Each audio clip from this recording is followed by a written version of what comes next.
to do a video today that's not really about plants. It's about a piece of a plant. That one. My stick. My walking stick. It's a piece of sourwood, which is this tree that it's leaning on. Not this exact tree, but one that I was clearing for space for my workshop when I was cutting that one down. Cut this guy out. It is quite long for a walking stick.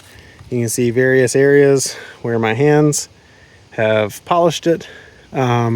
It's pretty lightweight, very stiff, and it has this little hook thing on the end, which is quite nice because if there is some fruit in a tree, I can hook said tree and bring it closer to me, or fish things out of water if they fall in and they are hookable. Not all things are hookable. But anyway, I guess this will be a little bit about a plant because this is the tree, the type of tree that it came from. Sourwood. It grows in the southeastern United States in sort of Piedmont, slightly hilly areas up into the mountains. And really cool looking bark, really deeply grooved, lichen growing all over this one. They have this habit of kind of growing, you know, at this like funky angle and sometimes arching over. There's one up there sort of towards my workshop. I'm not sure if you can see it, but it's like a full arch almost touching the ground at the end. It'll probably fall over at some point. That's another thing that these guys tend to do. My daughter calls these rainbow trees because they're shaped like a rainbow. Wood is pretty hard. Another interesting thing about them, of course I don't have one with fresh leaves. I think there's one over here. They're called sourwood because the young leaves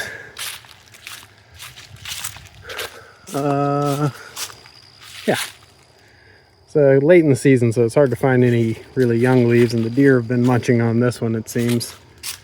They've completely stripped that branch there, but the young leaves, when you bite into them, that's pretty tough pretty late in the year, but still tastes like it.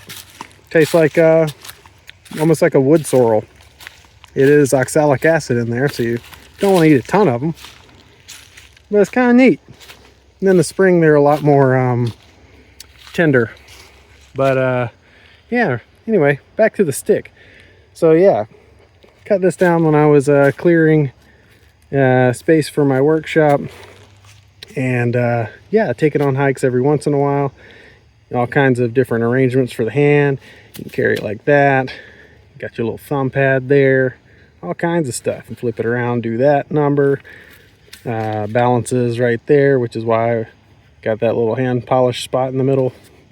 Yeah, and it is long enough to poke stuff quite far away. It's a good remote control.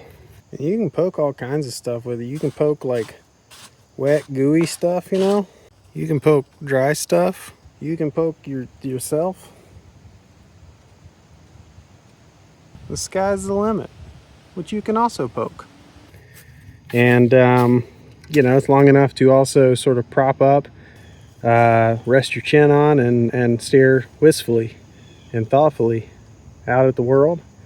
And it's long enough to make you feel like a wizard. Anyway, that's my walking stick, and that's the tree that it's made out of, or at least the species of tree that it's made out of. Sourwood. And interesting thing is, it's the only species in its genus.